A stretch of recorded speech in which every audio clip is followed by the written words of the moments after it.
Vamos abrir nossas Bíblias, Atos, capítulo 5.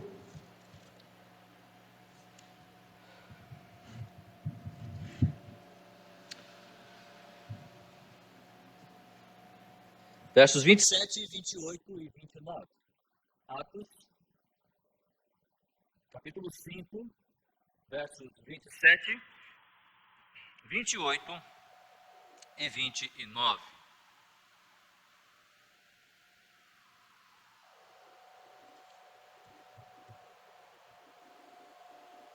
A palavra do Senhor nos diz assim: trouxeram-nos, apresentando-os ao Sinédrio. E o sumo sacerdote interrogou-os, dizendo: expressamente vos ordenamos que não ensinasseis nesse nome, contudo encheste Jerusalém da vossa doutrina, e quereis lançar sobre nós o sangue desse homem. Então Pedro e os demais apóstolos afirmaram: antes importa obedecer a Deus do que aos homens. O Deus dos nossos pais ressuscitou a Jesus, a quem vós matastes, pendurando-o no madeiro. Até aqui. Vamos orar mais uma vez. Nosso Deus e nosso Pai, nós damos-te graças pela oportunidade que o Senhor nos dá para louvarmos o Senhor, exaltarmos o teu nome, cantarmos a respeito dos céus, da bendita esperança que temos de que em Cristo Jesus um dia estaremos contigo eternamente. Muito obrigado, ó Deus. Mas até lá nós temos a nossa vida aqui, a nossa vida cristã, um tempo que temos para desenvolver experiências contigo mesmo, para estarmos crescendo na tua graça, no conhecimento, estarmos sendo usados também pelo Senhor, para proclamarmos o teu reino àquelas pessoas que ainda não conhecem a ti. Abençoa-nos, ó Deus, dá-nos a tua graça, perdoa-nos, ó Deus, as nossas falhas e dirige-nos nesse momento pelo ministério do teu Santo Espírito. A nós que aqui estamos e cada irmão, cada família desta igreja que está em seu lar, que por algum motivo não pôde chegar. Abençoa-nos, ó Deus, dá-nos a tua graça. Fazemos isso, oramos em o nome do Senhor Jesus Cristo. Amém. Irmão, certa vez eu estava trabalhando na empresa, era uma siderúrgica, e eu era identificador, eu trabalhava ali no pátio identificando as placas de aço que a empresa ela fabricava, eram placas grossas de toneladas, né? Então o meu trabalho era identificar aquelas placas. Mas aí surgiu uma oportunidade então de eu subir de cargo e eu fiz o curso de ponte rolante, aquelas pontes que ficam no alto ali, não é, nos trilhos em cima, e fica pegando aquelas placas pesadíssimas. Algumas dessas pontes rolantes eram tenaz, né, aqueles braços que transportam, e outras eram eletroímã, que ela encostava na placa, ligava-se ali a força magnética e transportava uma placa de um lado para o outro. O fato é que no nosso treinamento tinha um momento muito importante, que era o momento da carga da bateria. Havia momentos de pane na empresa, né? Aqueles momentos que toda empresa, toda casa, todo lugar, todo ambiente que depende de energia elétrica, uma hora essa energia pode falhar, pode se cortar. Então é necessário que essas máquinas, principalmente essas que trabalham com carga muito pesada, elas tenham uma bateria, tenham uma reserva de energia para nesses momentos ela continuar trabalhando, ou se ela está, por exemplo, com uma placa suspensa, aquela energia reserva, ela continua sustentando aquela placa, ou até dando condições de baixar a placa num lugar seguro, esperando a energia voltar, restaurar, para então continuar o trabalho. Isto era muito sério, só que eu não dei muito no dia do curso, eu não me ative muito com relação a isso, e eu estava numa ponte rolante. E é interessante que quando acabava a energia, a ponte começava a tocar uma sirene do nada. De repente ela tocava uma sirene, avisando que precisava acionar aquela carga reserva, ok? E eu estava ali na ponte rolante, só que como eu falei, eu não dei muita atenção para aquele tema, aquela parte do curso, e estava ali operando. De repente a sirene toca, do nada, e eu não sabia o que fazer. E eu não sabia como proceder. Graças a Deus, tinha um rapaz que estava comigo. Às vezes um operador não estava trabalhando, aí ia para a cabine do outro, ficávamos ali conversando, trocando ideia, e eu que eu faço? Eu levantei, aciona para mim a bateria, né, a carga rápida aí para eu poder ver. Mas eu não sabia, era mentira, só, né, joguei para ele a responsabilidade. Ele sabia e foi lá e operou e deu tudo certo. Mas naquele teste, eu teria sido reprovado se eu não tivesse, se eu tivesse sozinho, algum acidente sério teria acontecido. Por quê?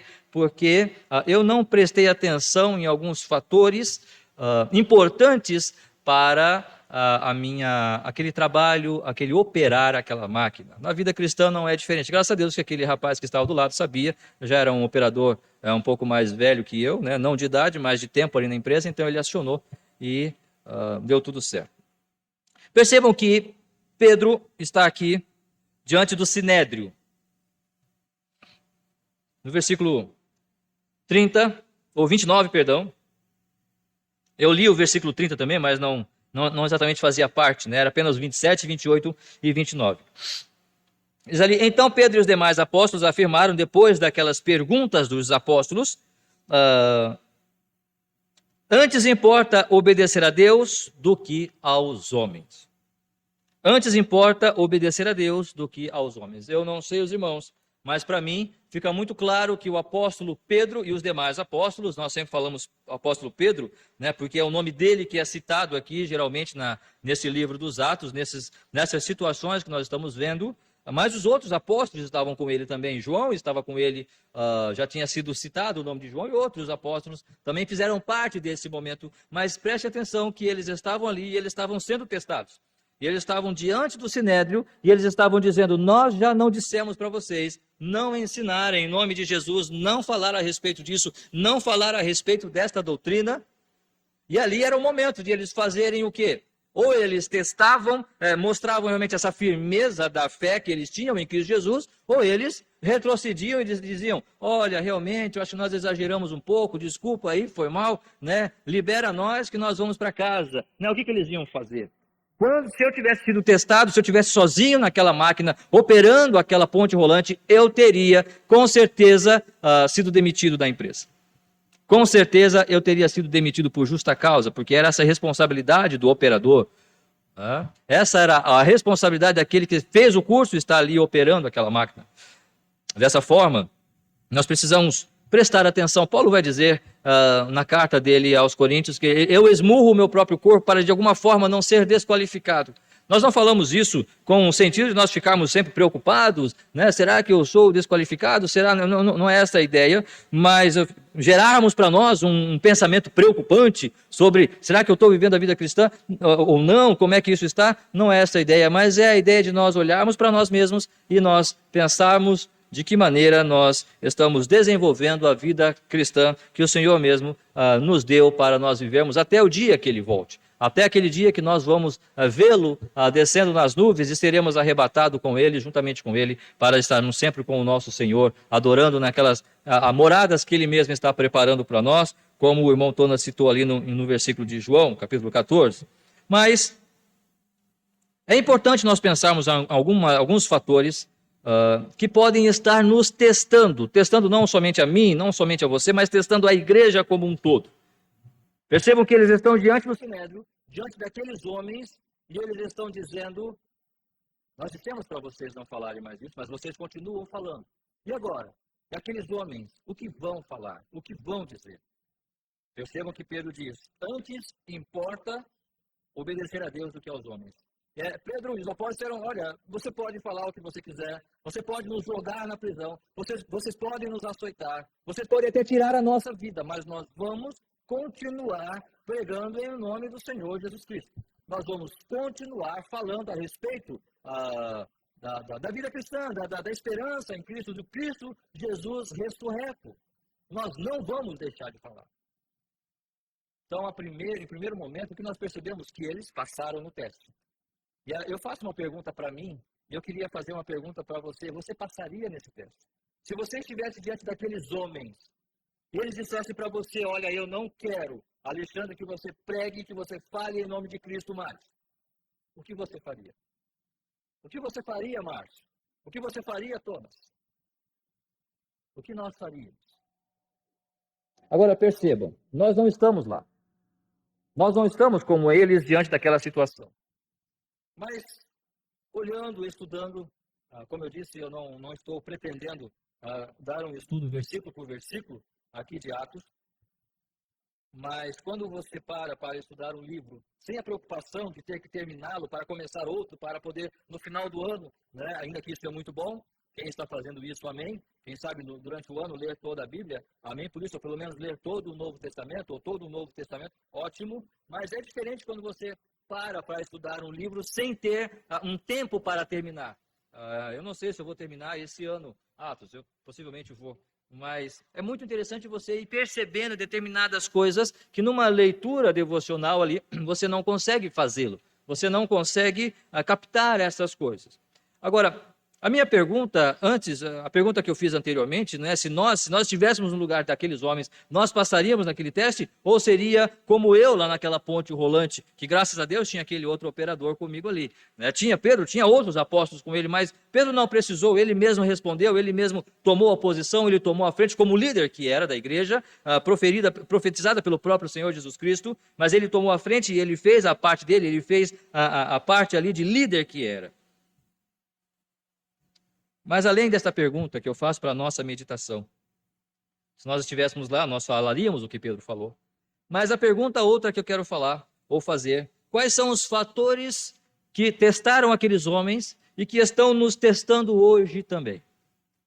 Que fatores eles viveram, que fatores eles passaram para estar ali, naquele momento, diante do Sinédrio, diante daqueles homens religiosos que eram, e terem a oportunidade de não serem açoitados, de não serem presos, serem libertados, tendo como a alternativa, né, não falar o nome do Senhor Jesus Cristo, ou seja, tendo como pena não falar o nome de Cristo Jesus, ou aceitar os açoites, as prisões e continuar falando de Cristo, mantendo a posição. Quais são os fatores que levaram ou que caracterizam essa prova? Que nós podemos pegar e trazer também para os nossos dias. Que fatores levaram esses homens a chegar ali, naquele momento, naquela hora?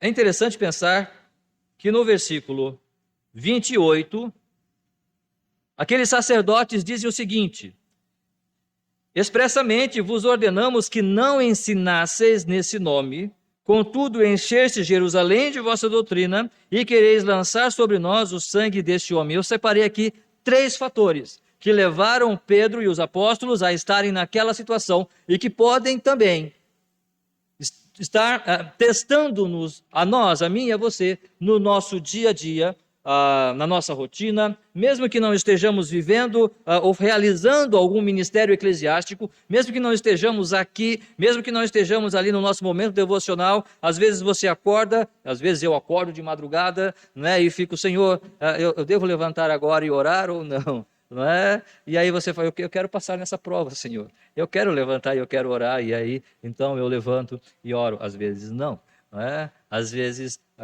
3h30, 4 horas, estou ali levantando e orando, tendo um tempo com o Senhor ali. Mas é ruim quando você não passa na prova, né? E você fala, poxa vida, devia ter levantado. Né? Mas é gostoso quando você passa na prova. Mas não estou falando apenas disso. Eu estou falando daquelas situações em que nós vivemos no nosso dia a dia. Lá no seu trabalho, ainda que nós não estamos saindo muito de casa agora, estamos muito online, né? Não estamos mais andando, mas ainda assim temos a nossa vida social, e se não está hoje, ela vai retornar, se Deus quiser, né? Ela vai retornar ao normal. Mas eu queria separar a primeira coisa, a primeira prova pela qual nós podemos passar. Proclamar o nome de Jesus. Lá vem o pastor falar sobre evangelismo de novo. Né? Não necessariamente. Não é exatamente sobre isso que eu quero falar. Por que não? Porque os saduceus, no versículo 28, ele vai dizer: expressamente vos ordenamos que não ensinasseis nesse nome. Não era para Pedro e os apóstolos ensinarem em nome de Jesus. Lembram na semana passada, quando eu falei a respeito, quando eles questionaram ali no capítulo 4, versículo 5, se você voltar um pouco, você vai ver. Capítulo 4, no verso 5, vai dizer ali: no dia seguinte, reuniram-se em Jerusalém as autoridades, os anciãos, os escribas, com o sumo sacerdote, Anás, Caifás, João e Alexandre. 4 homens, 4 nomes. 4 nomes aqui, e estavam diante deles, diante de Pedro e João, para interrogarem aqueles homens. E quem eram esses homens? Eles eram saduceus. Saduceus. Marcos capítulo 12, verso 18. Marcos 12, 18.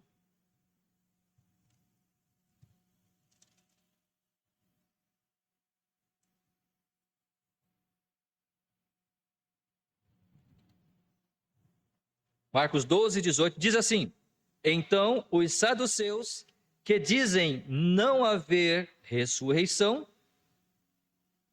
aproximaram-se dele e lhe perguntaram. Eles vão questionar Jesus sobre a questão da ressurreição, mas o que eu quero salientar para os irmãos aqui é que os saduceus não criam na ressurreição.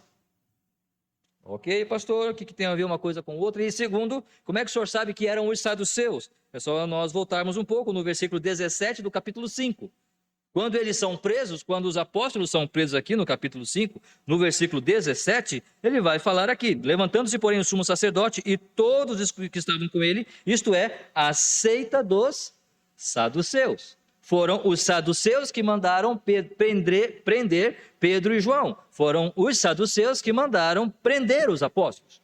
Quem eram os saduceus? Era uma seita que não cria em ressurreição. Uma coisa interessante.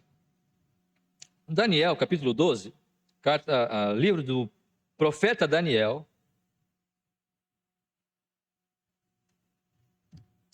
Capítulo 12.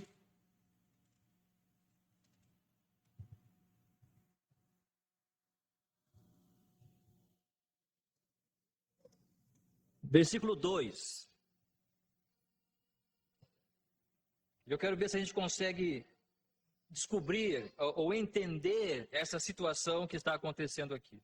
Daniel 12, 2. Muitos dos que dormem no pó da terra ressuscitarão, uns para a vida eterna e outros para vergonha e horror eterno. Qual que é o problema que está acontecendo aqui? Os saduceus não criam em ressurreição, mas eles eram os líderes religiosos do momento. Eles estavam no templo e eles pedem para prender Pedro, João e os outros apóstolos, mais especificamente Pedro e João. Os saduceus, que não creem em ressurreição. Mas o próprio profeta Daniel, lá no passado, mostra que a religião judaica, uma das doutrinas básicas da religião judaica é a ressurreição.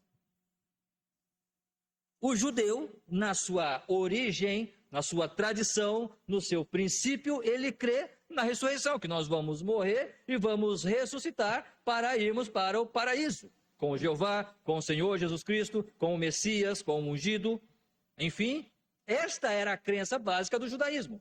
A pergunta é, como que o judaísmo, na sua história, apesar de todos os sofrimentos, mas o que aconteceu em toda a história do judaísmo que permite que um grupo de saduceus, que não criam na ressurreição, permitem que esses homens, essa seita, que era mais um grupo partidário, político, se sentassem nas cadeiras de maior relevância do templo, da religião judaica. E é por isso que eles questionam Pedro. Por que que vocês estão pregando neste nome? Porque para eles, Jesus não ressuscitou. Eles não creem na ressurreição. A primeira pergunta que eu faço é como é que eles chegaram lá?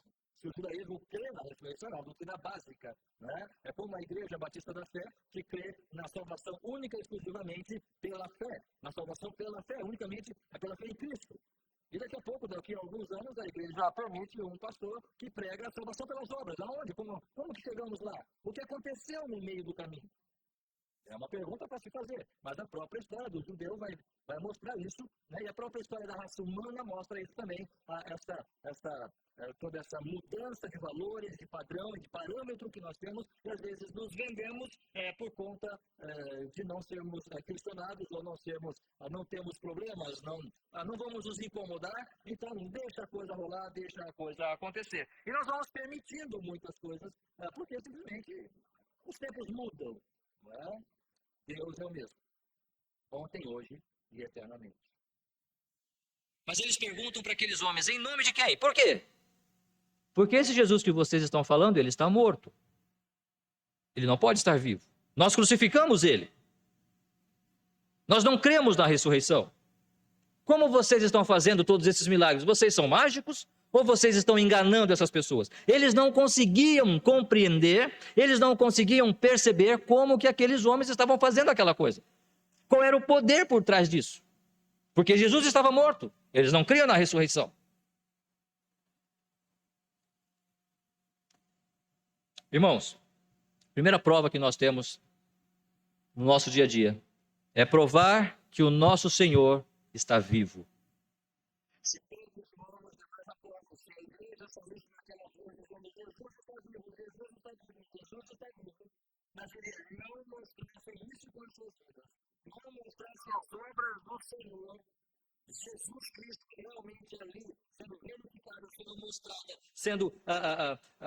estando viva para que eles pudessem ver, não teria como provar que Jesus estava vivo, porque os próprios líderes religiosos não criam na ressurreição. Como é que eles iam provar que Jesus estava vivo? Para eles, Jesus estava morto. Era a prova que eles tinham. A prova que eles tinham que passar. Nós lemos no início, em Lucas 7, 22.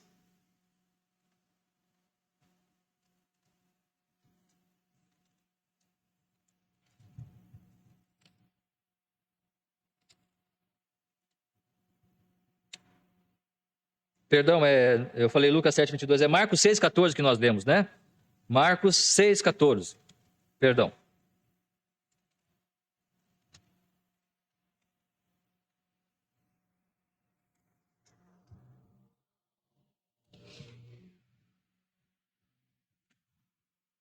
Diz ali a palavra do Senhor, vamos ler mais uma vez. Chegou isto ao ouvido do rei Herodes, porque o nome de Jesus já se tornara notório, e alguns diziam, João Batista ressuscitou dentre os mortos, e por isso nele operam forças miraculosas. Outros diziam, é Elias, ainda outros, é profeta, como um dos profetas. Herodes, porém, ouvindo isso, disse a João, a quem eu mandei decapitar, que ressurgiu. O que eu quero salientar aqui, irmãos? Herodes estava preocupado. Herodes estava um pouco nervoso, porque viu que o nome de Jesus estava sendo considerado no meio do povo. As pessoas, os homens, as mulheres, as famílias estavam começando a dar ouvidos a este nome. Mas por que eles estavam dando ouvidos ao nome de Jesus? Porque Jesus estava realizando alguma coisa. Se você olhar no versículo 14 mesmo, no final do versículo 14, João Batista ressuscitou dentre os mortos e por isso nele operam forças miraculosas. O nome de Jesus foi conhecido e estava causando em Herodes um temor, porque ele viu que Jesus estava fazendo alguma coisa. Jesus não era só um nome, uma ideia. Assim como Elias, também citado aqui, não era. Assim como João Batista, também citado aqui, não era.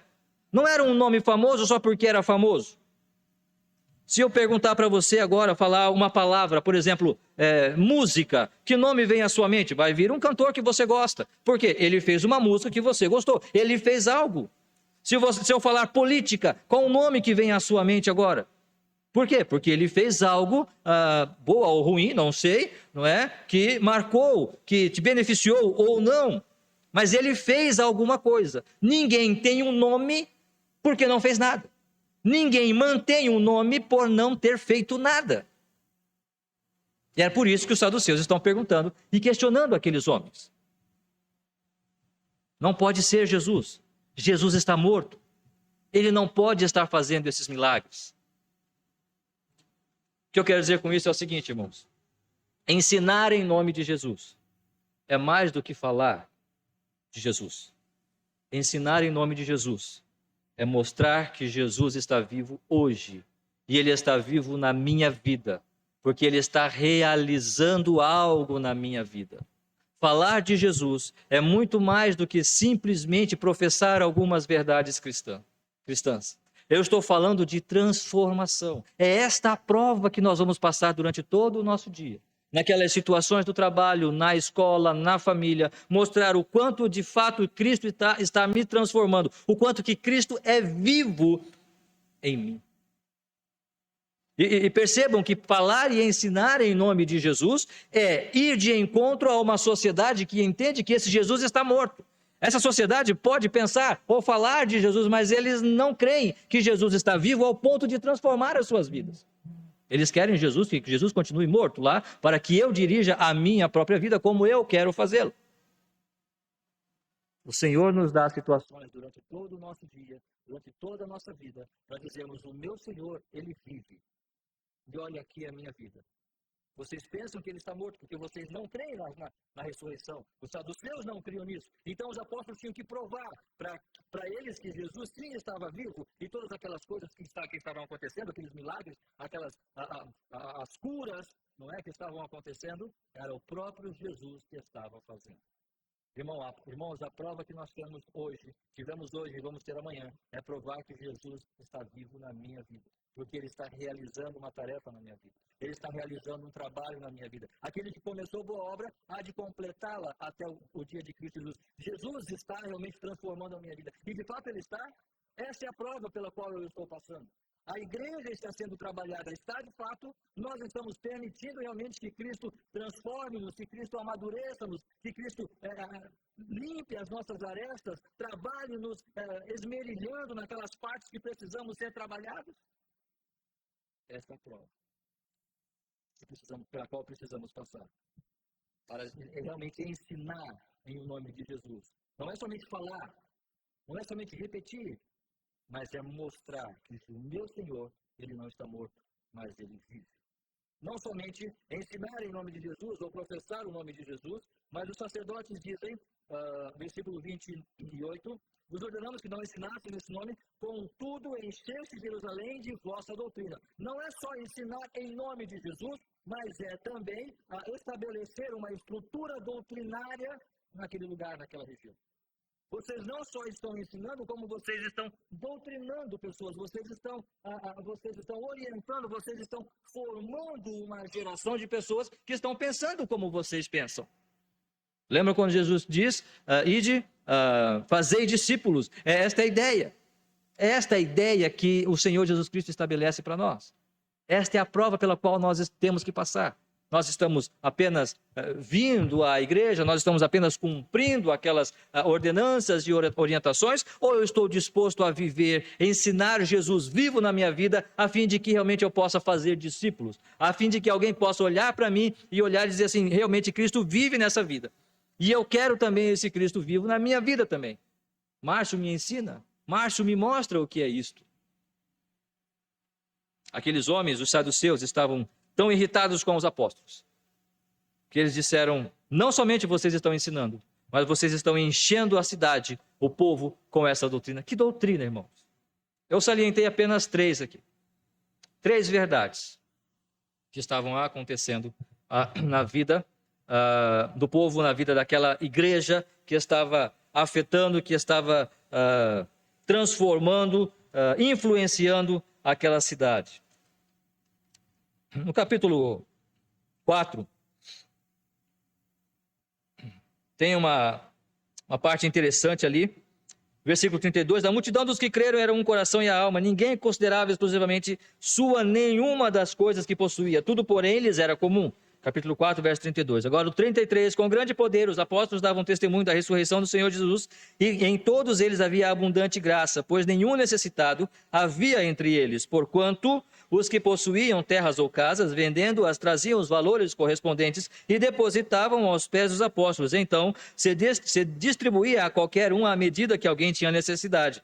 José, a quem os apóstolos deram o sobrenome de Barnabé, que quer dizer filho de exortação, levita, natural de Chipre, como que tivesse um campo, vendendo-o, trouxe o preço e o depositou aos pés dos apóstolos. Eu poderia falar sobre contribuição, sobre valores, né, mas não é o propósito aqui. O que eu quero mostrar aqui, que doutrina é essa que aquela igreja estava vivendo? O desapego às coisas materiais. Aquela vida, irmãos, se vocês lerem capítulo 4, capítulo 5 do livro dos Atos, vocês vão ver as coisas que Deus estava fazendo através daqueles homens, através dos apóstolos, as maravilhas que estavam sendo realizadas ali.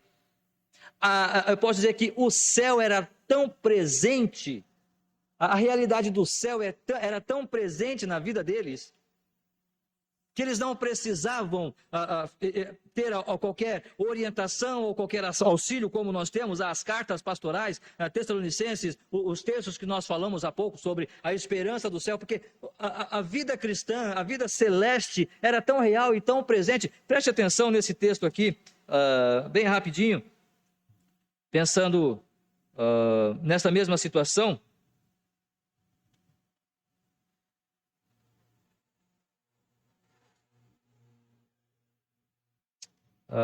Me veio aqui à mente agora, deixa eu procurar aqui.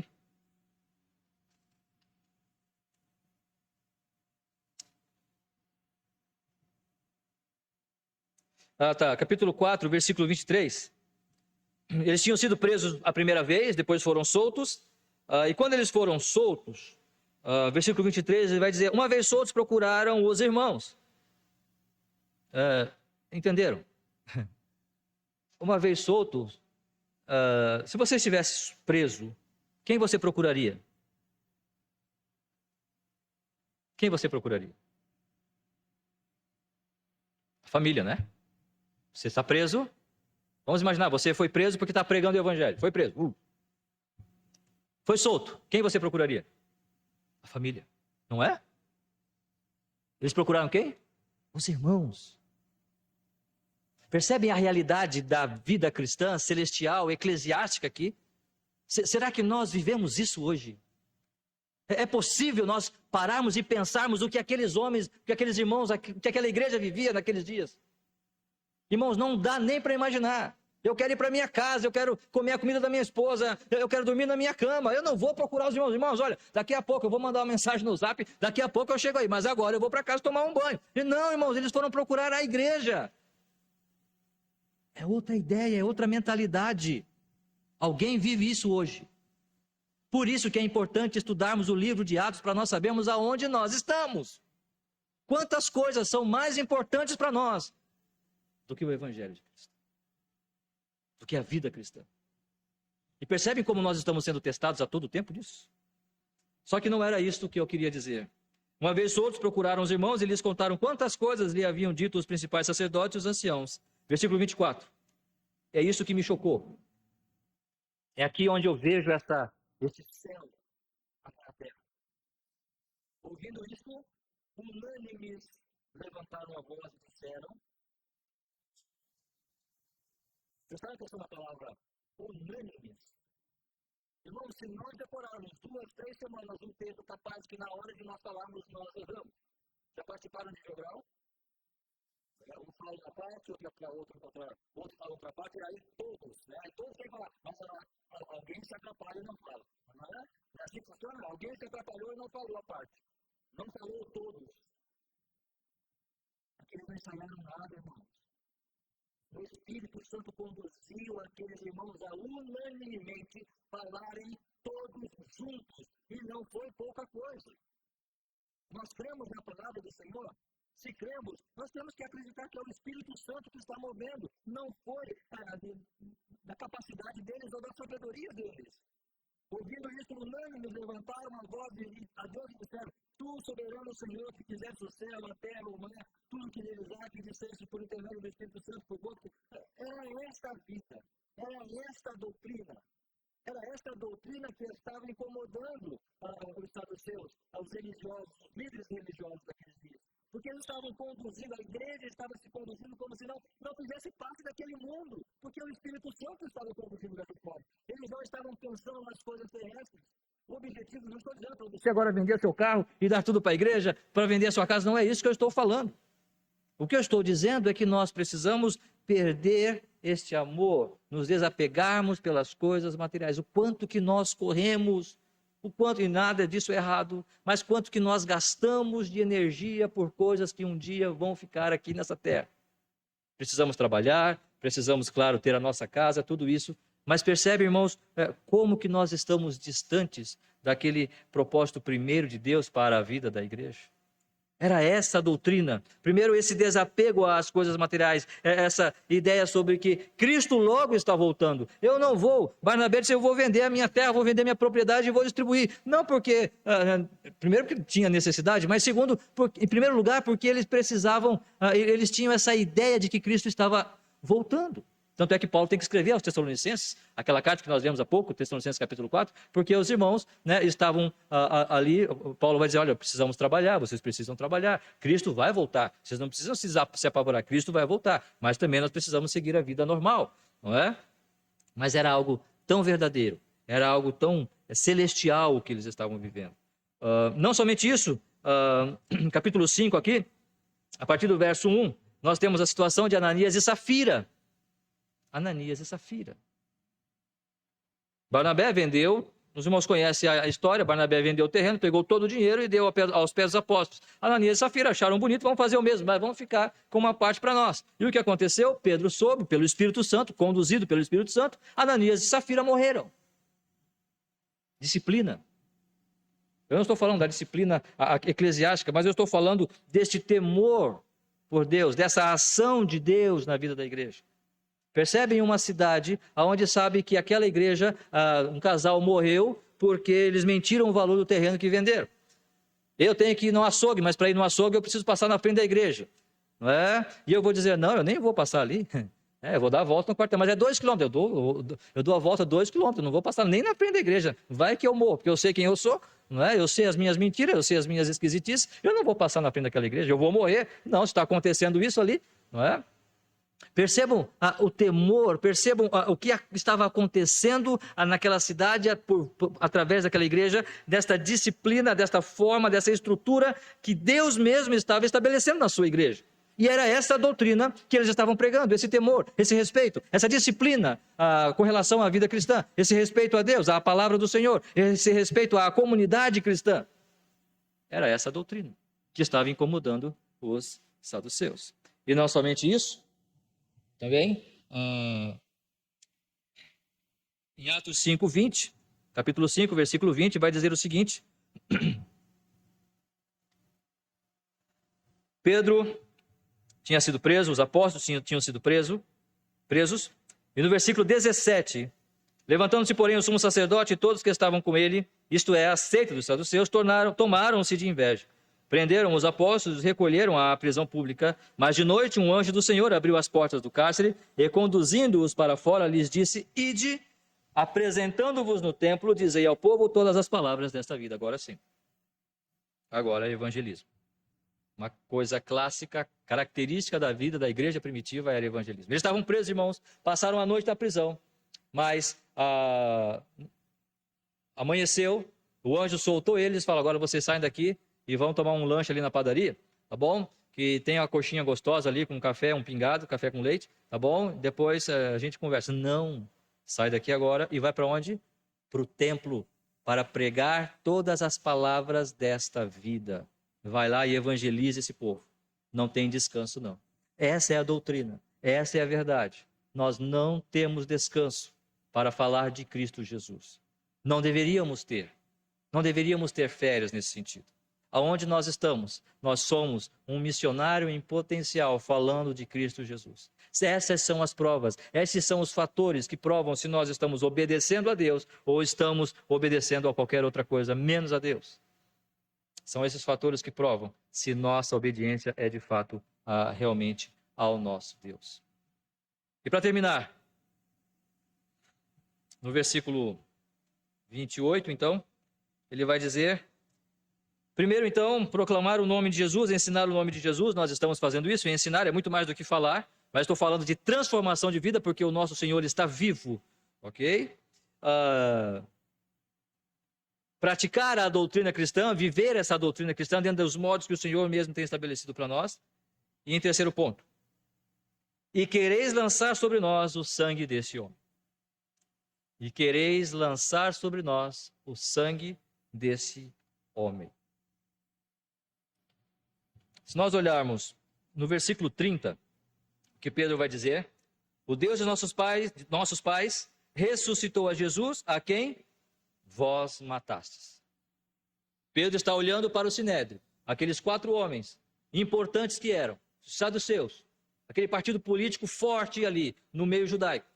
E Pedro olha para eles com toda a certeza, com toda a convicção, olhando nos olhos dele e diz: vocês mataram Jesus. É corajoso, Pedro, não é? Mas não foi só aqui não. Capítulo 3, versículo 15.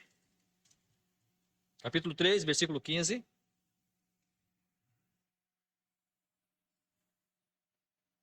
No seu discurso no templo, depois de ter curado o coxo, Pedro diz: dessarte, mataste o autor da vida, a quem Deus ressuscitou dentre os mortos, do que nós somos testemunhas. No versículo 14 vai dizer: vós, porém, negaste o santo, e o justo impediste que vos concedesse um homicida. Mataste o autor da vida. Vocês mataram o autor da vida. E no capítulo 4, versículo 10 e 11, então nós temos também ali o seguinte, capítulo 4, versos 10 e 11. Tomai conhecimento vós todos e todo o povo de Israel, de que em nome de Jesus Cristo, o Nazareno, a quem vós crucificastes e a quem Deus ressuscitou dentre os mortos. Percebam que durante pelo menos 3 vezes aqui, Pedro está olhando para aqueles homens com toda a firmeza, com toda a ousadia e dizendo: vocês mataram Jesus. Vocês têm sim o sangue dele nas suas mãos. Vocês são culpados sim, porque o nosso Senhor hoje não está reinando aqui. Eles estão olhando para homens pecadores e dizendo: vocês são pecadores. Eu sei, irmãos, nós precisamos da política da boa vizinhança, não é? Precisamos respeitar o ser humano como ser humano. Precisamos respeitar as pessoas dentro das suas ideias, ideologias. Mas a pergunta é: qual tem sido a abordagem que temos usado no que diz respeito à pregação do Evangelho? Deus não nos colocou aqui para sermos perfeitos. Deus não nos colocou com a ideia de que nós somos melhores, do que eu sou melhor do que o meu vizinho. Não, eu não sou. Eu tenho problemas, tenho dificuldades, tenho falhas. Talvez vou encontrar falhas, dificuldades e fraquezas na minha família também. Mas uma coisa eu sei, que em Cristo Jesus, todo o meu pecado foi levado por Ele. Isso precisa ser mostrado ao ensinar Jesus, ou seja, viver Jesus na minha vida. Esse progresso, essa disciplina, esse trabalhar de Deus precisa ser mostrado na minha vida. Mas ainda assim, enquanto nessa terra estiver, eu não sou perfeito, você não é perfeito. Mas nós precisamos olhar para o pecador e dizer: olha, você é pecador. Você não tem a Cristo, e você está negando a coisa mais importante que eu tenho para falar para você. E você está indo sim para o inferno. E se você estivesse lá naqueles dias, você também pegava um martelo e um prego e pregaria Jesus na cruz do Calvário. E eu também o faria, porque nós somos pecadores. Quarta-feira estávamos falando sobre a secularização do Evangelho, da mensagem, da pregação do Evangelho. Os pregadores hoje têm tentado adaptar a mensagem do Evangelho a essa sociedade que aqui está. Homossexualismo não é mais homossexualismo. Desrespeito aos pais não é mais desrespeito aos pais. Má educação não é mais educação, é hiperativismo, né? Sou hiperativo. Não, é mal educado mesmo. Esse menino é mal educado mesmo. Precisa de uma varinha. Opa, o que eu estou falando aqui, né? A Lei Bernardo vai me pegar. Se for para a internet, piorou então. Estou enrolado. Mas a nossa sociedade está como está exatamente por causa disso. Porque ela tem século e a igreja tem feito isso também. Nós temos feito isso. Nós temos olhado para esses pecados que são pecados e estamos batendo palma como se fosse a coisa mais bonita. Casais estão separando como se fosse a coisa mais bonita. Não é. Nós precisamos olhar o pecado como pecado. E temos que olhar e dizer assim: sim, talvez outrora eu fiz isso, mas hoje não mais. E reconheço que sim, o meu pecado. Mas eu quero mostrar para você, eu quero falar para você que sim, Jesus é Senhor.